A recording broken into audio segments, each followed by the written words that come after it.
Hello and welcome back. Today we will be starting a new run in Crusader Kings 3 with the Princes of Darkness mod, which features all manner of Gothic beasties. You might be familiar with the setting a little bit from Vampire the Masquerade Bloodlines, which has a more modern take, but we have the Dark Ages vampires kind of cadre of various choices you can do. This is kind of the heart of the mod, is the vampire section, where you will have a ton of choices from different clans that have different sorts of, traits that are related to them being undead, different types of benefits, and also different types of flaws that are inherent to their own vampiric condition. Beyond that, in this setting, we will also have hunters for hunting the vampires, inquisitors, hunters. There's also mummies present as well in terms of getting more supernatural beasts, demons, which was what we were going to be playing as today. There's also werewolves, and also fae. And so all of this combined, it's a nice sort of setting with a whole bunch of supernatural creatures. This is easily the most fleshed out mod I've ever seen in terms of just adding a whole bunch of stuff. There are a lot of patrons or people who support this mod on their Patreon, which is why we have this sort of alternate setting, which is the Patron War, which is not sort of Vampire the Masquerade or Dark Ages setting canon, but rather it is an alternate setting based on what contributors have wanted to kind of put in here, and if they've donated enough, we have this alternate thing with a whole bunch of characters that have more or less been created by patrons, which is maybe we'll actually play in this setting, because this will be a little bit of breath of fresh air. Actually, this entire mod is a breath of fresh air, and so I think we'll be playing in the normal sort of setting where we will be playing as a demon. We will be customizing and building our own,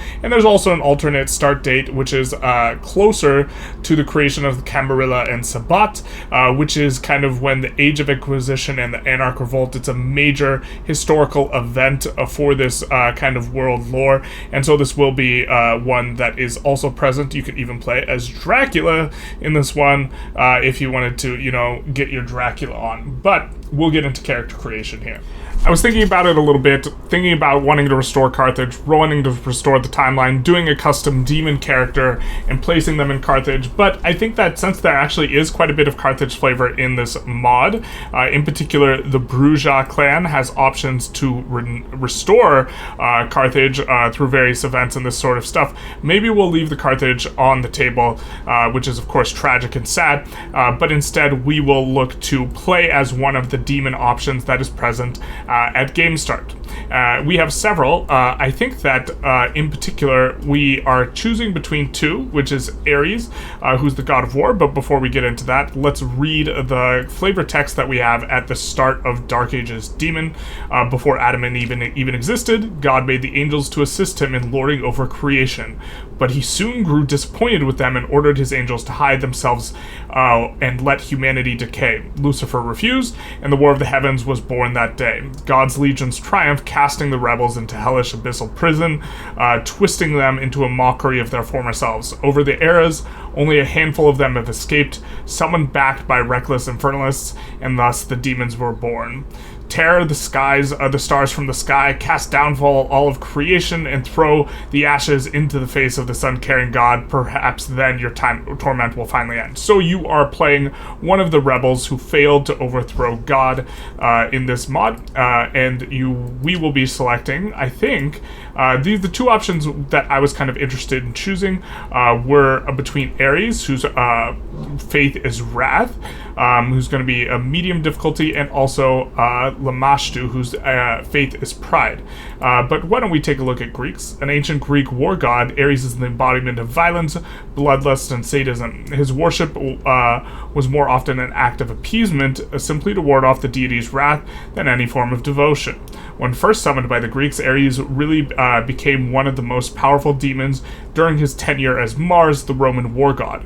Riding on the legion's violent thirst for conquest, Ares' cult and power became almost a match for the most powerful archdukes of hell. Then Christianity came. Despite Ares Another demon's best effort, they couldn't corrupt the faith of the first believers of the cross, and Mars was fading memory. Nowadays, the once powerful demon is reduced to a scramble for worship among the most isolated parts of Greece, as weak as he was from the day he was summoned.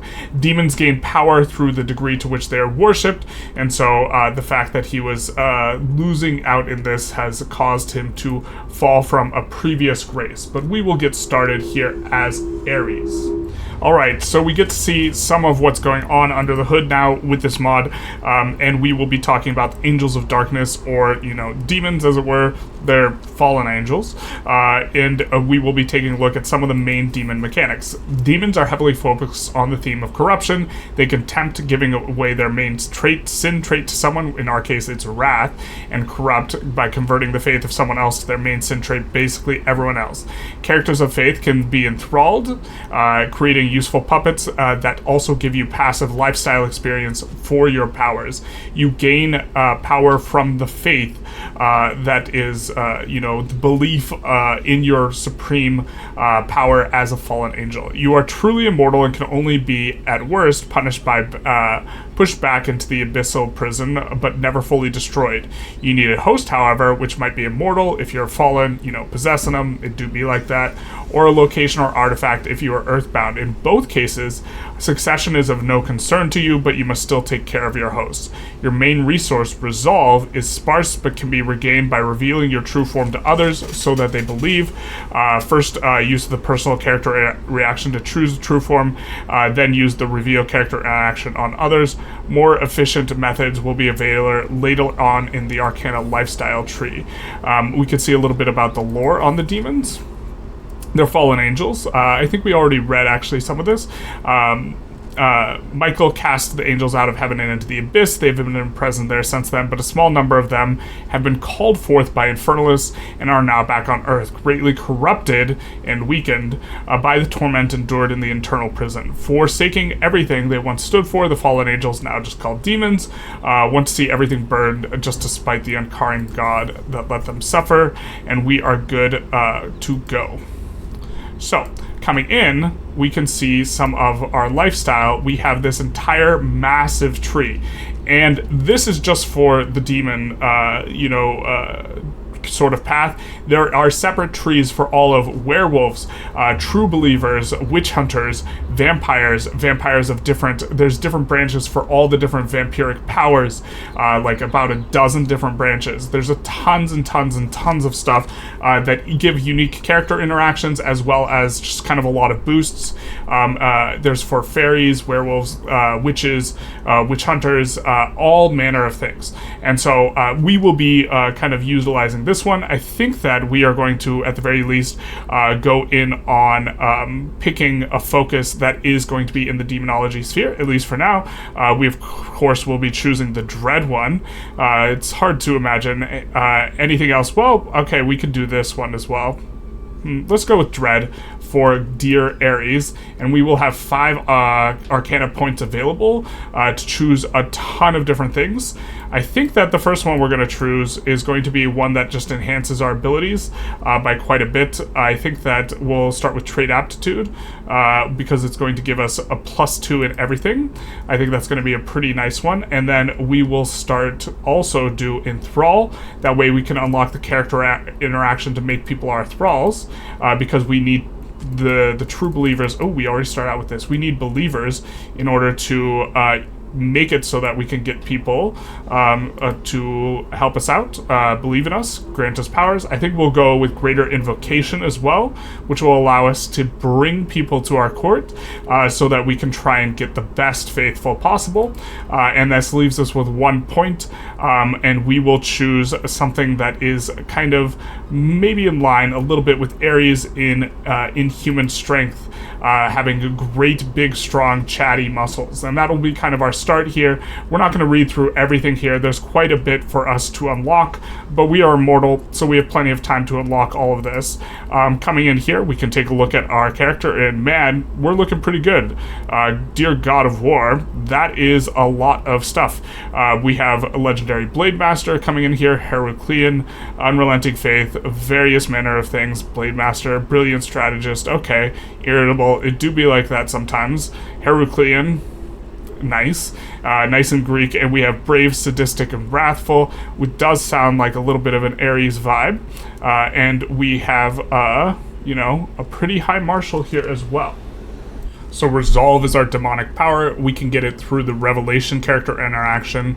We need a demonic form that we unlock by shapeshifting. I'm not sure we can do one of these right now, and oop, yeah, we can shapeshift, and then we reveal our true form to others. The Sin-Eating character interaction unlocked by Sin-Eating, which we don't have, or Devour Soul Execution, which we use on other demons. I think we'll shapeshift now, and we will return to an apocalyptic form. This will gain us a whole bunch of stress, and then we will be able to use the interaction. So maybe we don't want to do it quite yet.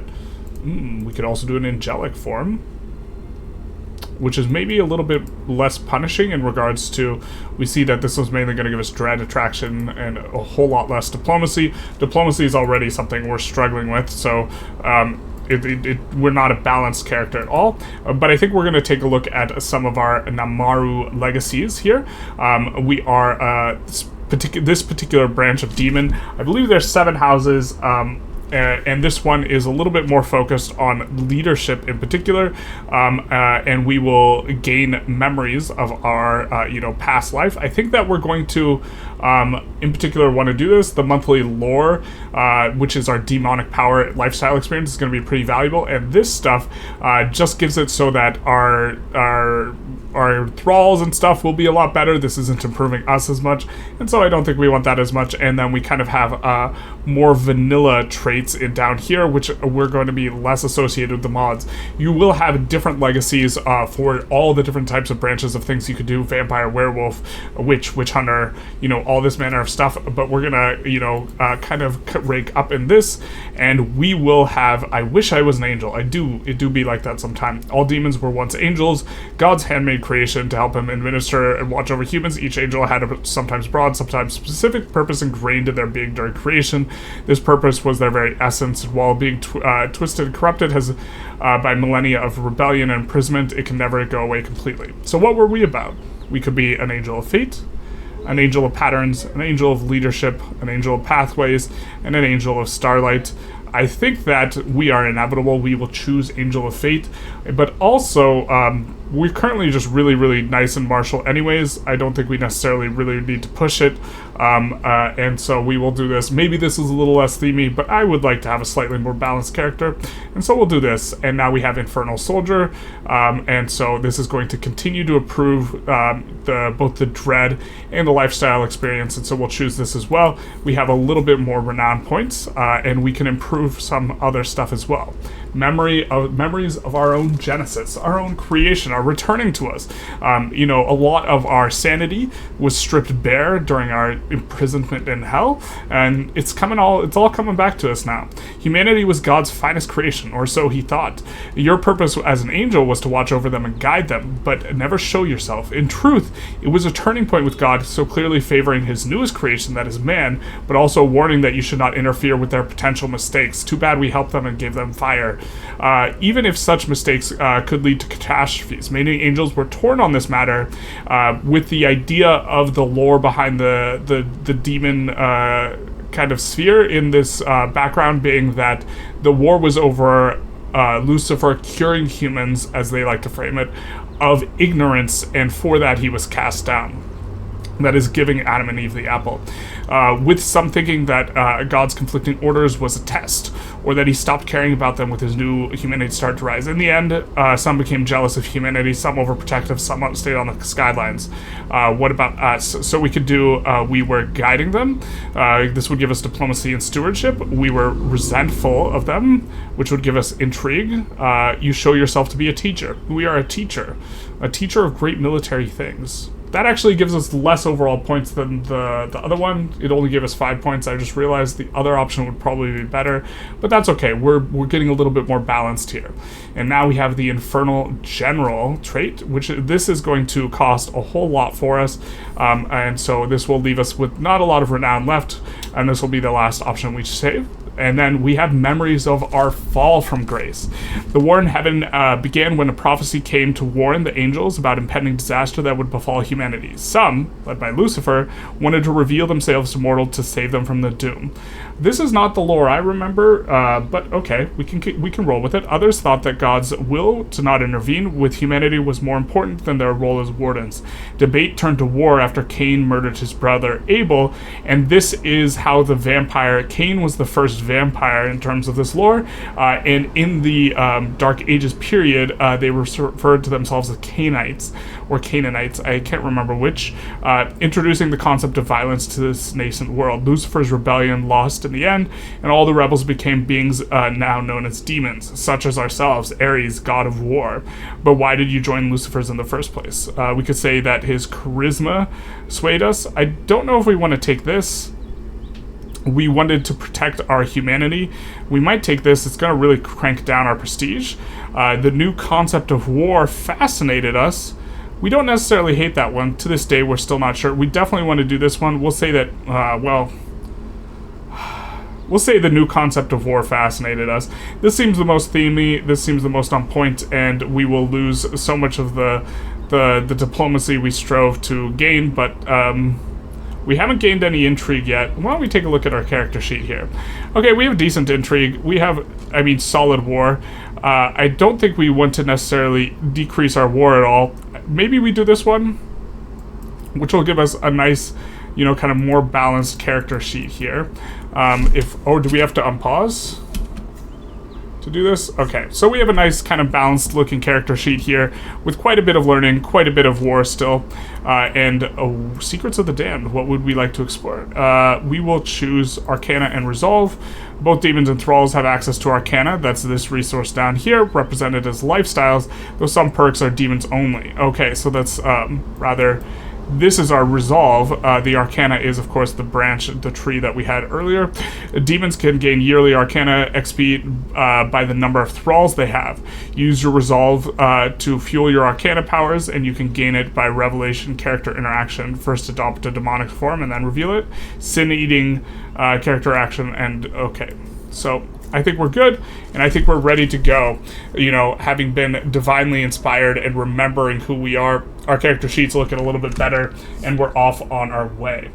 So, I'm not sure the best way to go about getting thralls at this point yet, but I think what we're going to do is we are going to start with tempting mortals who are inside of our diplomatic range. We're going to eventually want to fill our concubine slots, and so the first thing I think we're going to do is we are going to look for people who have a high sum of all skills who are mortals, so they're not supernatural in any way, and we do see a few here. I think that we would prefer them to have congenital traits and not have stuff like deceitful, and so they won't be causing too many issues in our realm. So I think the best looking one, well, she is 30. Well, okay, she doesn't look 30 because this kind of almost looks like white hair.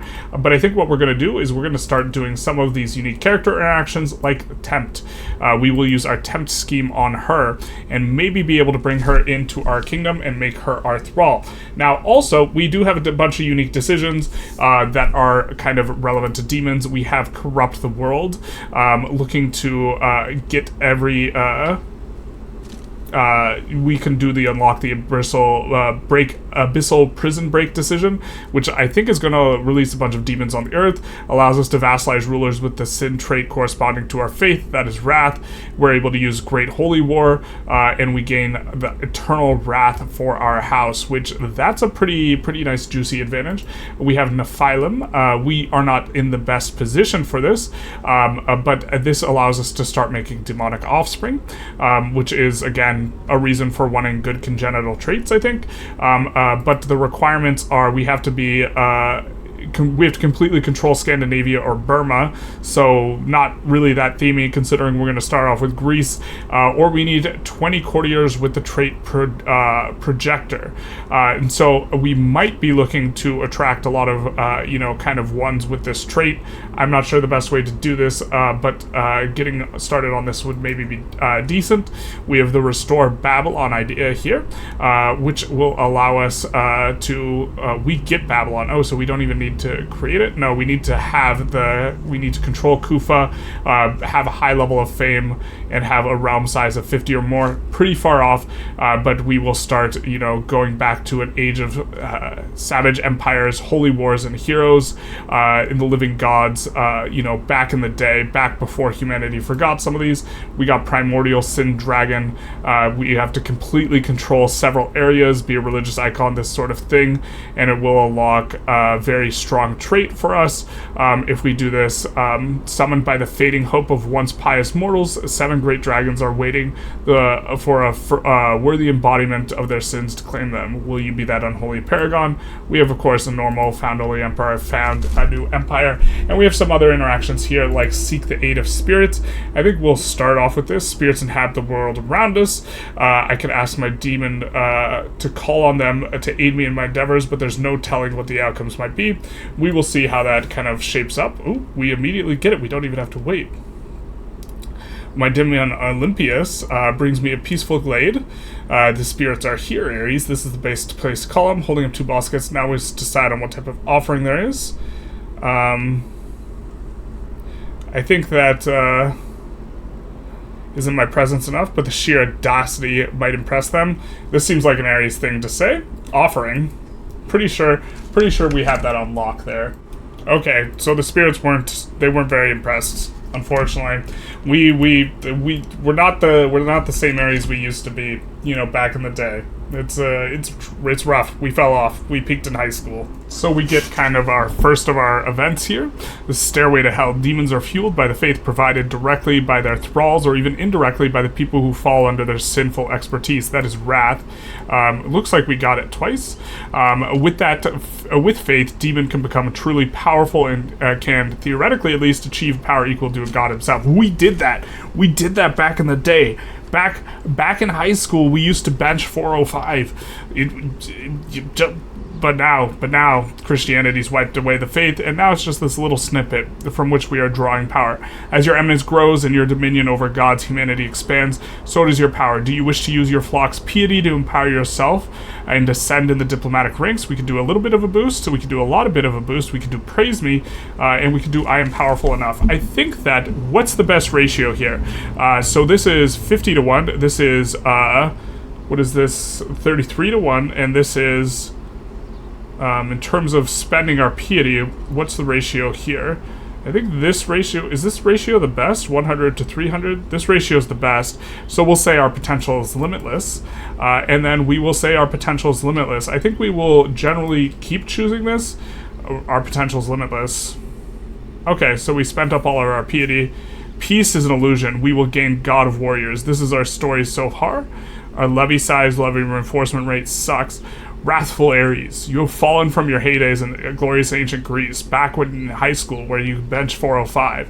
No longer are you worshipped as a god by the brave hoplites of Hellas or the unstoppable legions of Rome. Your power has considerably weakened as war is now made by weaklings, conscripted peasants that pay homage to the Christian god instead of yourself. Still, your story isn't over yet.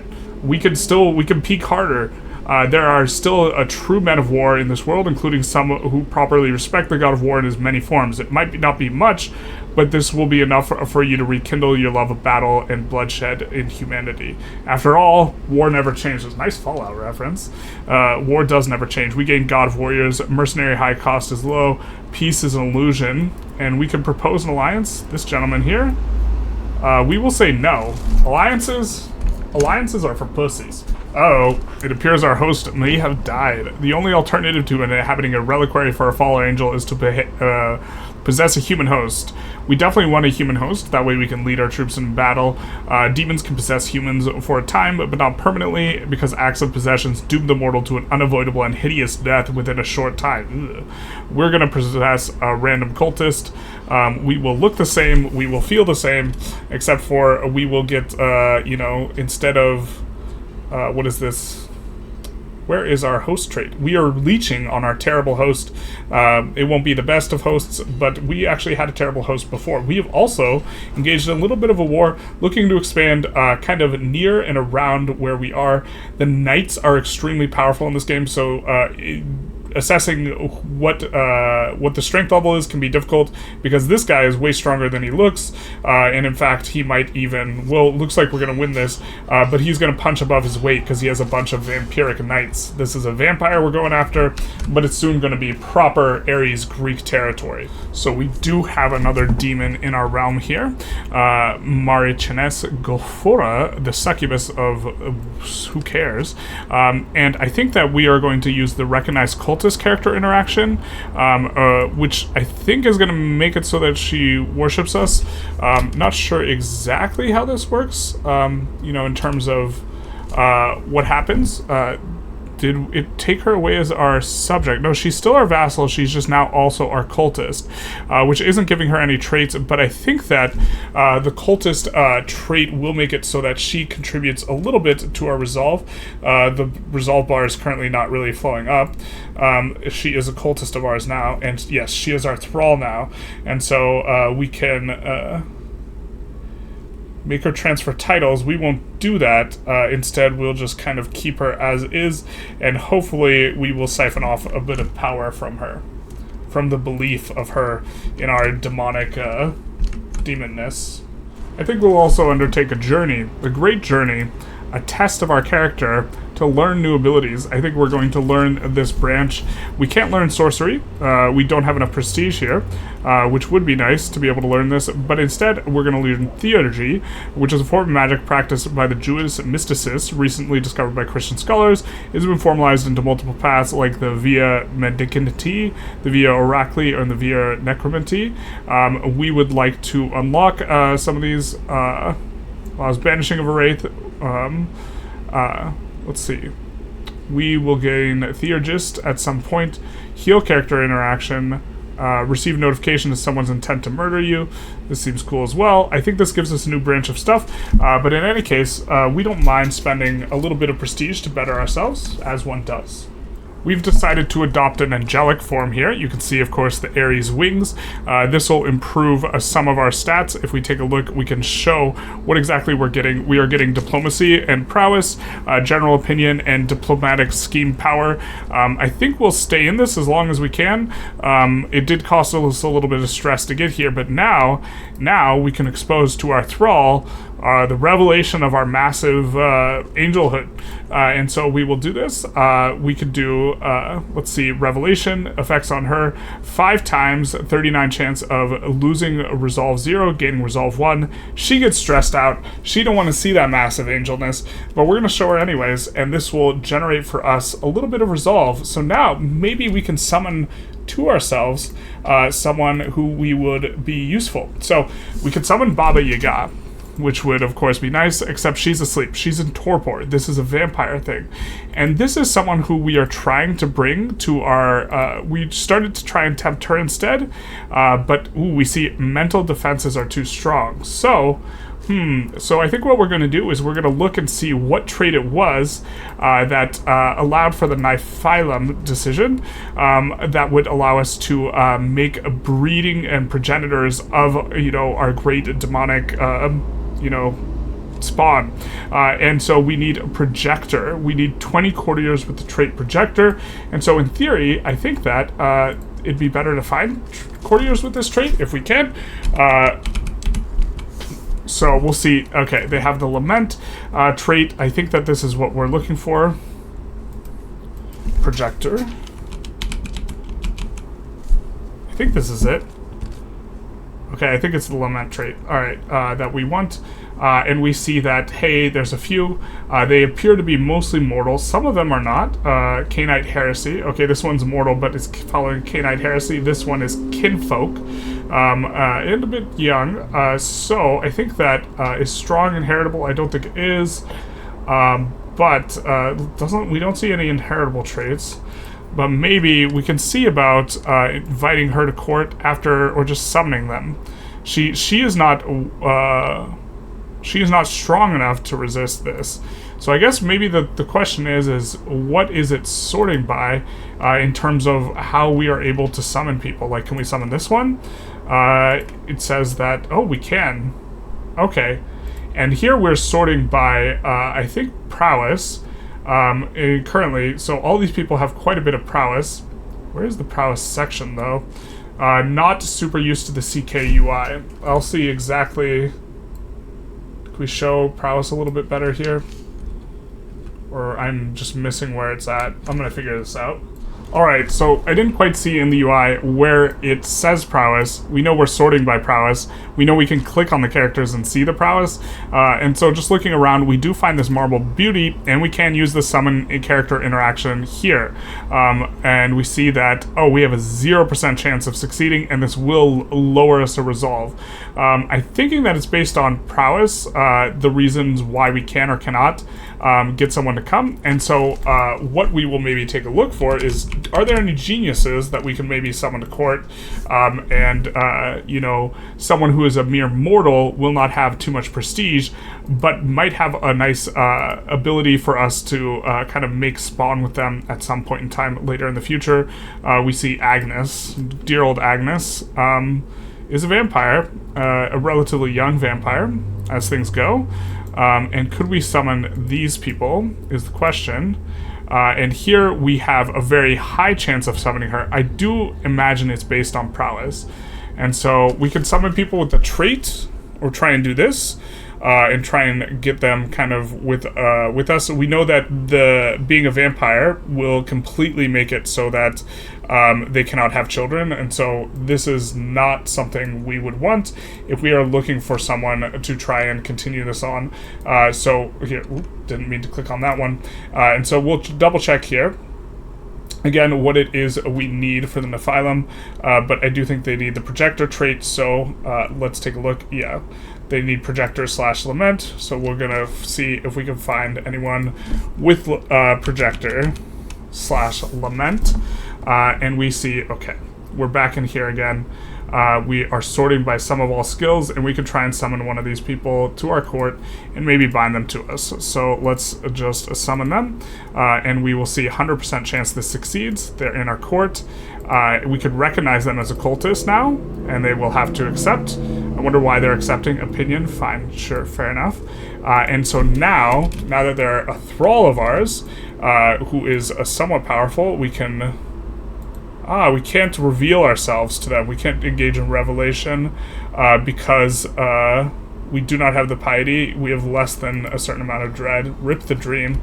Rip the dreadfulness. We only have 24 dread. Terrible. Our natural dread is 40, so we will be gaining some slowly, so eventually we'll be able to do that, but it looks like we'll maybe not be able to reveal just quite yet the absolute splendor, but we should be progressing a little bit towards this being able to do the Nephilim thing, because we currently have now one projector in our court, and I think that they will be able to stay, so we'll maybe look to recruit these people as thralls, so that eventually we can, you know, start spawning some little baby ARESes. Alright, so we're discovering some kind of new character interactions. We already declared her as our thrall in addition to what we had before, which I don't think we had this option with our first thrall, who was kind of our cultist. We can engage in revelation to her again, and she automatically became our thrall, and so this is a little bit interesting. Maybe it's because she owns a territory. This will please her, and she gains stress and spends prestige for our revelation, which is going to be how we gain up our resolve. So now we could summon more people if we wanted, but I think we're going to use this declare soul interaction. She is immortal, a mortal, whereas this one is, if I'm not mistaken, she is a demon, and so we cannot use some of the other interactions here, but this one is a mortal, and I think that in a way we can lock in her being in our kind of place because we can do declare soul, and this will make it so if she dies, she comes back as a wraith, which is very interesting. We don't know how the wraiths work too much, but now we have a little bit more of this resolve to work with to maybe do some stuff. Demand that everyone who can convert will convert. I think that fellow courtier, fellow vassal in your realm. Okay. We will mass demand conversion, and then they will all, of course, convert, because everyone truly fears the wrath of ARES, who peaked in high school. By the looks of things, our men-at-arms here are incredibly weak. We have men-at-arms options like war servitors, which, to be fair, will require some prestige to create, or some piety, rather. We have war servitors, though. These are much better than what we have. We have imps, which have 3 damage and 4 toughness, you know, a little bit of screen. But I think that this is maybe just not even worth the upkeep, and so we're going to actually destroy these. And we're going to destroy these as well, and we are just going to save up the money, and then eventually we will make some war servitors, which will be much more slot efficient. I think they're much more cost efficient than these other guys as well. The only thing is they're not providing necessarily, I think these other guys aren't providing very much pursuit. I guess there's a ton of pursuit from these guys. They counter heavy cavalry, light cavalry, heavy infantry skirmishes, and the like. And so, Luciferga, maybe we want these guys. I think we're just going to hold off and make a little battalion of war servitors to kind of be our primary one. You could see here these guys are much stronger than, you know, what you would get with just regular kind of human, non-demonic type of troops. These are, I believe, ones that will... Oh, these cost us piety as well. Yeah, so the piety cost is in all of these, and we'll save up for the war servitors, because I think that these are going to be best. These ones cost quite a bit of prestige as well. They're very interesting, but I think these are just worth waiting for. Dear spirits, we are once again contacting you to ask you for aid, as we do, but we will say, you know, isn't our strength of peaking in high school strong enough for you guys? Don't you guys like that? We turned up the volume of the music a little bit. Maybe this is a little too loud. But we see Adoricism. He stares complex. You offer yourself? I guess that works. He starts walking around. Oh gods, oh hear me, blah blah blah, etc. He begins moving faster, dancing now, his movements becoming more frantic, sweat shining on his face as it does. Eventually he reaches a crescendo, barely finishing the dance before collapsing in exhaustion. Everything seems quiet. What a waste of time. One day the spirits will notice us. Okay, so I don't remember sleeping with anyone, but apparently our spy master we doinked around with at some point, and we now have an heir. The heir is a Laham, which gives a huge health boost, minus fertility, extra prowess, extra life expectancy, and they also have this kinfolk trait. I don't think they got it from... Oh, they did get it from their mother. So their mother is a kinfolk, a wolf-blooded descendant of Garu. So apparently we can have kids, even without doing that event chain. We do have a child. We will maybe give them titles and stuff, but overall they're probably going to be a bit weaker than the demons that we could otherwise, you know, give titles to. Like, this is someone who we just gave a little bit more land. This person is also our thrall. They were the person who we revealed the revelation to. We could have a literalist debate. Why don't we try that? Every virtuous trait will give us extra chances to win. If she wins, she takes piety from us. Maybe let's not do that, because she's kind of our ally and helping out. But I think we're a little bit in chill mode here. Mainly just getting our bearings on the mod. We consolidated the territory that is on the cheap, and now we find ourselves kind of surrounded by people who have a larger army power projection, and it is difficult for us to say if we're stronger. I think we are weaker than a lot of these people, largely because, you know, our champion pool is overall pretty weak in the prowess department.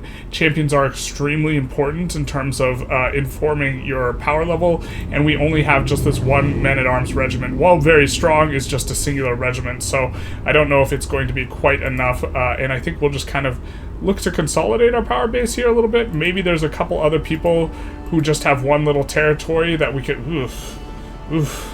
This guy has a huge ally somewhere, yeah.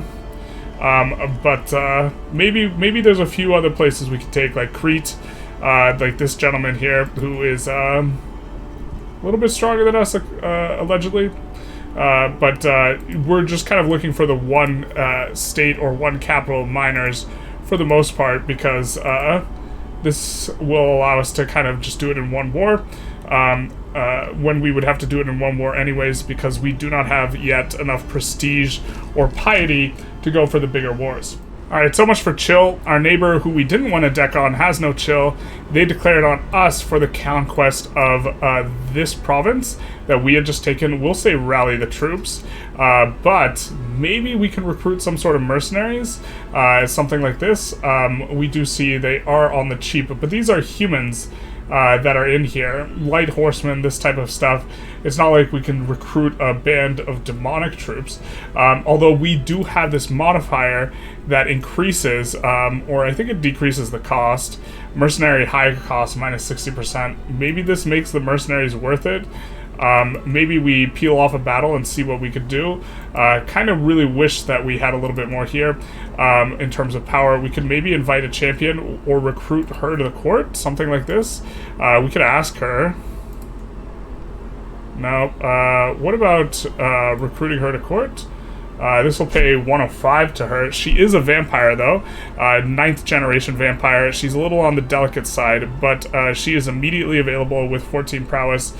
And maybe this is worth it. I don't think this is worth it. I think we look for the fine character interaction, and we see if there's other people with high prowess that we could maybe try and invite to our realm. We don't care about top realm, but we do care about being inside our diplomatic range. And so if we can invite some characters, a lot of these guys are still in torpor. That's the little purple brain. These guys are historical figures within the lore, but they are asleep, sleepy vampires. And so we have to look for people who are going to have better sorts of relations with us. Power behind the throne. Give you to your primary title and swear fealty. Yeah, I don't think so. I suppose we do have to look and have it be, they have to be not a ruler as well, which will eliminate some more of our options as we look for people who can maybe invite to court. See, this guy isn't too far off, but this guy would be a much better sort of vampire thug for us, and so we'll try and find out one more person to fill out our night slot that is willing to come to our court. Alright, we couldn't really find anyone who was very good that wasn't going to cost us some money, and so we're going to go in and we're going to try and fight this without any sort of extra assistance. Unfortunately, I don't think we get too much if we win in terms of demands, but we will try and fight this one out, or try and take their capital. I think that we'll just try and defend here. It might be a little bit of peekaboo and running around. I'm not sure how well we can siege their capital. Maybe we could siege it down before they siege ours down, because, well, this isn't our capital anyways, and so we'll just do this if they want to go tradesies, and so this war should be pretty easy for us in this case. Not really an expert on CK3 wars in warfare, but we should be able to get back in time to defend our own capital with the defensive bonus, and yeah, so I think we could just come in here. I don't think we want to trade here because this is the war goal for them, but maybe we can kind of trap them in here. More than happy to get this guy to our court, because he will serve as a knight immediately, which is going to be fantastic for us. Now this is a little bit annoying, because we are getting a second war against us. That might be a little bit of... So we unlock another Arcana trait, and I think we're going to choose Speed of Thought, which is going to give us some army movement speed and travel speed. The travel speed is not going to be too useful yet, but the army speed might be useful. And then I think we're going to switch to House Focused here, in terms of lore lifestyle. Focus on the powers that come from the remnants of divine abilities. We'll do this. So we did unlock a new tree, and I had misunderstood that we unlocked a new tree, and so we will be able to do stuff. Interesting. We'll see what exactly we can do here sometime later once we unlock a lore experience. But our Arcana is increasing with our Thralls anyways, and so we don't necessarily need to focus on it firsthand ourselves.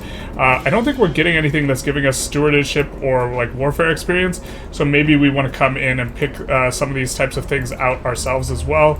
But for now, we'll focus on the lore lifestyle. Alright, so we managed to win the first war, recruiting a band of mercenaries. So we're going to enforce demands here. It did kind of cost us a little bit, but now hopefully we will be in much better shape to try and fight these guys. We saw that fighting these guys, we had an even battle. We didn't want to have an even battle, and so we recruited some mercenaries, bit the bullet. There's nothing that can be done. Someone gets severely injured, and when we get this next little bit of piety, I think what we're going to do is we're going to come in here and increase these men-at-arms. They're stationed in the capital. They're getting a ton of additional damage from this. Really, really strong looking. To be fair, we are not masters of kind of the Crusader Kings mechanic, but this looks pretty strong to us, and we will be able to push them around. I think the vampires overall have stronger knights than us, and this is what we're fighting right now. These are some vampiric boyos that we are fighting, but I think we will be able to... Ooh, actually, let's not do that. Let's just kind of get back our territory. I think we'll be able to kind of play mostly defense. And our child gets bossy. Truly, truly the son of Ares. So we have succeeded in our temptation here on the absolute lunatic, Drusilla Euphemia, who will be useful for us. She's vengeful, she's zealous, and I've taken some notable efforts, and you see you're finally getting some success. Your target is slowly acting more differently than their usual self, showing more and more pleasing sides of indulging in their favorite sin. Of course, our sin, wrath. While this is in itself a small victory, it offers you some enticing new possibilities in the future. And now you share a much more common interest. You can teach them more about it. We'll put a pin in her, as you do, and we will see if she's going to get wrathful. And so it's going to end our scheme, and so now we might be able to use... Ooh, we could use Corrupt. So let's see if we can use Corrupt in order to convert her to our faith. Okay, so she gains Wrathful, that type of Wrathful, but we will start a scheme to kind of bring her over. We also got this journey now available. We've gotten full progress, but there are more pressing affairs because we're winning this war, and so we are going to keep chasing around this army as we need to in order to enforce. It shouldn't be too much longer now, and then we will start out on our journey for knowledge.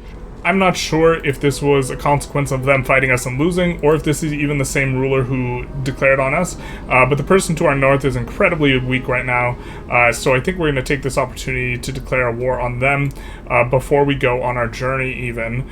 So we're going to raise our entire army, which is going to include some amount of the mercenaries, although the mercenaries aren't really the useful ones, and then we're going to look to come through and just kind of enforce as quickly as we can. They're busy fighting some sort of revolution, some sort of nonsense, and so I think that we can pretty quickly kind of seize what we want here. We can toot it and boot it, hit it and quit it, and you know, be continuing on our way for our journey. That's going to give us most of the progress. I think we're going to look to try and fight not the rebels that she has to fight, but only her herself. We do see that despite despite basically her having no troops, she just has the bowmen. The champions are really going to give her quite a bit of combat power here, but still, it's not enough. It's not close to enough, and we will continue and enforce on her in short order. So it's looking like this is going to be quite the bumpy, area. We see a lot of smiley faces or frowny faces. We see a lot of chance of danger. I don't really know how bad this is, because most of my CK experiences before all this journey business, but we'll appoint a caravan master. They will be terrible, of course. Travel speeds by +2 is we'll appoint this guy. Hopefully he does a little bit better here. There's still a lot of remaining dangers. I think that a lot of these are hills that in particular that are getting us problems. I don't think we necessarily need the captains. We're not traveling through too much waters in terms of stuff. Actually, maybe here, can we change the route again a little bit? Customize the route. Maybe we just don't travel through the sea node here. We do want to go to Byzantium, but if we go like this, will that make the route way longer?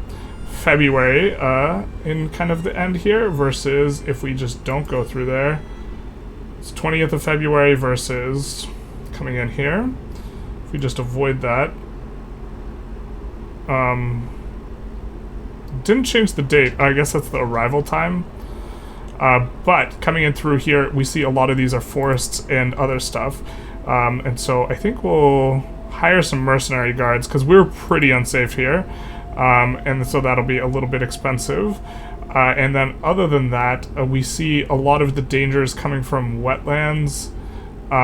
Also, just the holder having really negative opinions of us. I'm not sure to what extent... what extent that's going to be a bit of an issue. Travel safety. We could do make haste. We could do spread cults. We do like spreading cults. Opportunity to infiltrate loyal members of your cult into local villages and towns you'll pass through. This will delay you a little, but increase your influence is certainly beneficial. Give us prestige. I think that maybe we don't want that. I think that a lot of these are just different terrains, though, is the problem with hiring someone who's terrain-oriented, and so we could just do superior armaments for a little bit more travel safety. I don't think that doesn't look like it affected things too much. Cultural ambassador didn't look too good, and so maybe us just gaining this is pretty nice. Hopefully we can make our way through it. I mean, we have really high combat ourselves, and so, but I think that this is probably a lot. We'll take it. We'll risk it to get the biscuit, and maybe this will just be horrible for us. But we will set off on our journey that will take a couple of years, and so here we zoo and travel. Fortified knowledge. I think that we are more than fine getting a new trait. Yeah. So 90% trance. We just lose 50 though and get nothing. We're brave though. Let's RP it up. We gain rough terrain expert. Well, that's going to be good for us. And we will continue on our journey here. Wow, are we really just going to get so many events all throughout here? Okay. We are sadistic, so we'll almost certainly leave someone to their fate. Unless Kira is just an absolutely insanely good person, which she's not. Sorry, bye-bye, Kira. You'll be missed, except you won't. We gain the trait Organizer, which will be really good. We can have our cultist die, but yeah, I think we'll handle this ourselves. Life or death.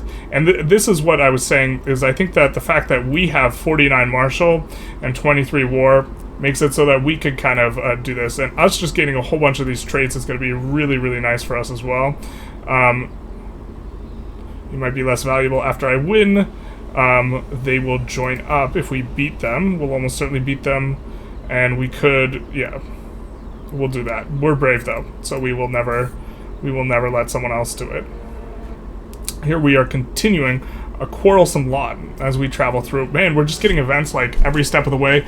I think that, is this because we have really high danger? But we could have our two boyos fight each other. I think we'll ask them to make amends and give us entourage mediator and a little bit of diplomacy experience, and we will progress on through. We can delay 2 days and gain some prestige. Sigh loudly while lifting the wagon off the ground. A little bit of a stuck wagon, but we're Heraclean, and so I think that we will just pick it up, as one does with wagons. Looks like other people's pastures. Calves are walking around their mothers, churning clean. Overall, the place is very competently run, although I do notice a couple oddities that I would manage a bit differently. Someone approaches us. A fine morning. Are these beauties not a sight to behold? We can gain improved pastures in Necropolis. I think that... Is that permanent for 15 years? 15 years is decent. Let's see if we can improve things around here. They would make us a friend. And we can take care of their own pastures. Can't do that because we're brave. No matter what, we generate some stress. Why don't we do this? Because we generate stress no matter what. Tempting fruit. Man, the truth hurts with the tempting fruit. This is indeed how Cain fell from grace initially. If we... prowess is always nice.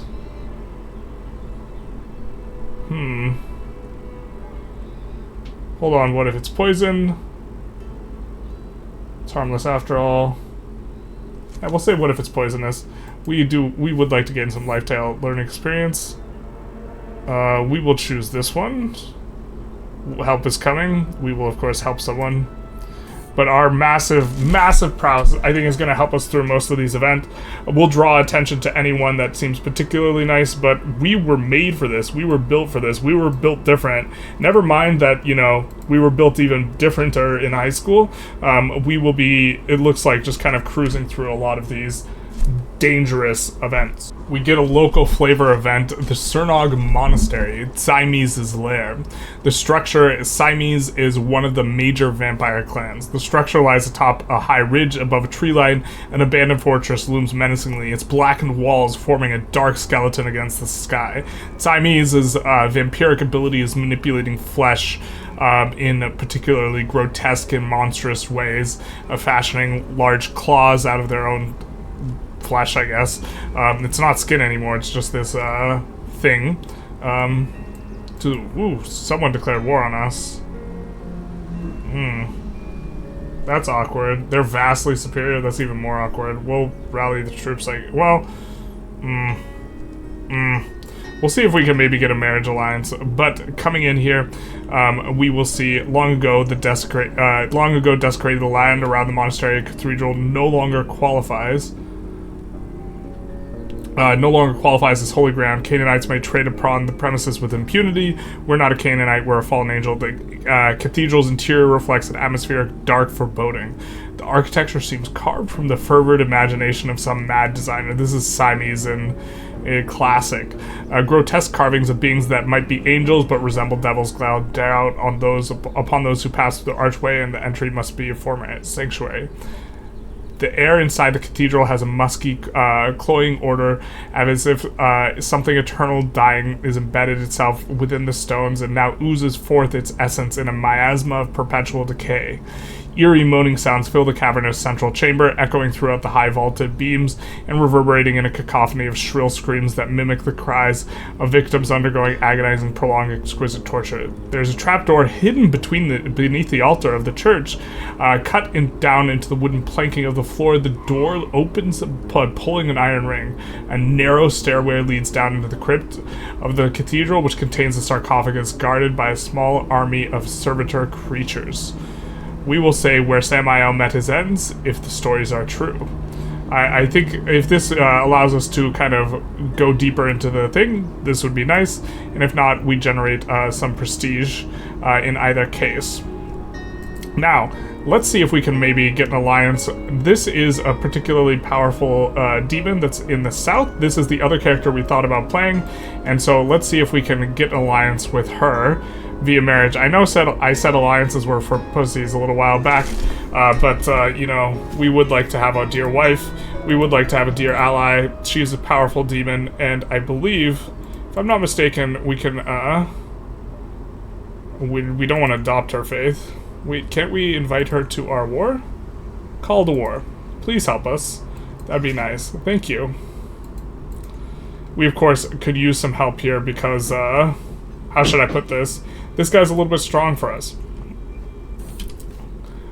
So we do see we're getting another event. This is for the Tremir's Pride, for a different region. This is going to be local. The usurper's slave. Visitors or attackers must approach Coriolis from the treacherous, heavily fortified foothills to the south.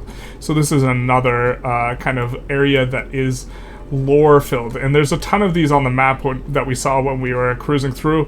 This is not the best region for it, but we do see a little bit more stuff. Rocky incline to the gates of Coriolis. It is sufficiently rocky and winding to prevent the hauling of siege weapons to attack the chantry. Huge rocks rolled by gargoyles provide ambush spots for the defenders. The approaching visitor sees nothing but fog and hears nothing but howling winds. It is a vast shaft of black rock jutting up from the man-made plateau.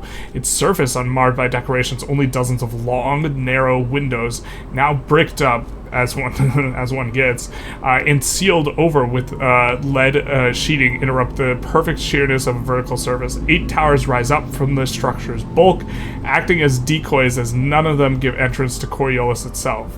A couple of them burst into flames when the weight is applied to them. Tremere can't easily stop their theatrical impulses, it seems, Tremere being another vampire clan. A great chiasm of rings, the chantry, with only the narrowest bridge to traverse it. Finally, the gatehouse is the last obstacle, protected by seasoned soldiers and the fiercest gargoyles. Even if they were to be defeated, powerful magical traps await the stubborn invader. After the gatehouse finally lies Coriolis itself, the heart and soul of the soulless Tremere. Heart and soul of the soulless Tremere? Might need to go back to the drawing board on that one. But we'll go into the usurper's lair. We will, of course, delay, and we will see what exactly is gonna... Yeah, this is not something we can beat too easily. We will be getting assistance from down south, but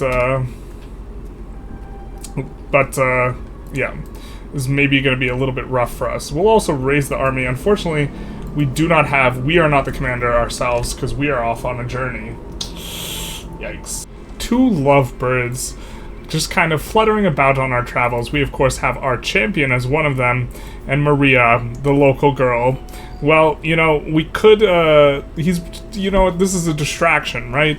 And Maria is distracting our dear champion. And, of course, we have this excellent option, off with their heads. We have it because we're both wrathful and sadistic, or I suppose we'd have it with both, but we do hate love.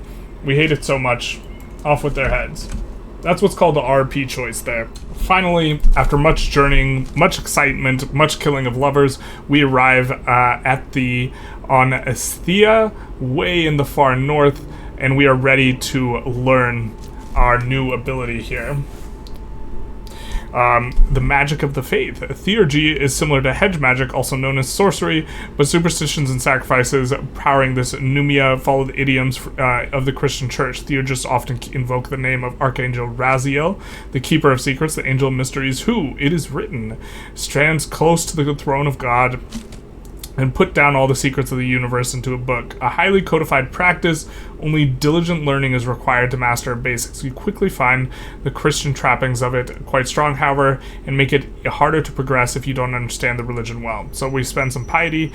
The more sinful for a Christian mindset you are, the more costly. You know, us, the demon of wrath, being sinful? No, we're sadistic as well.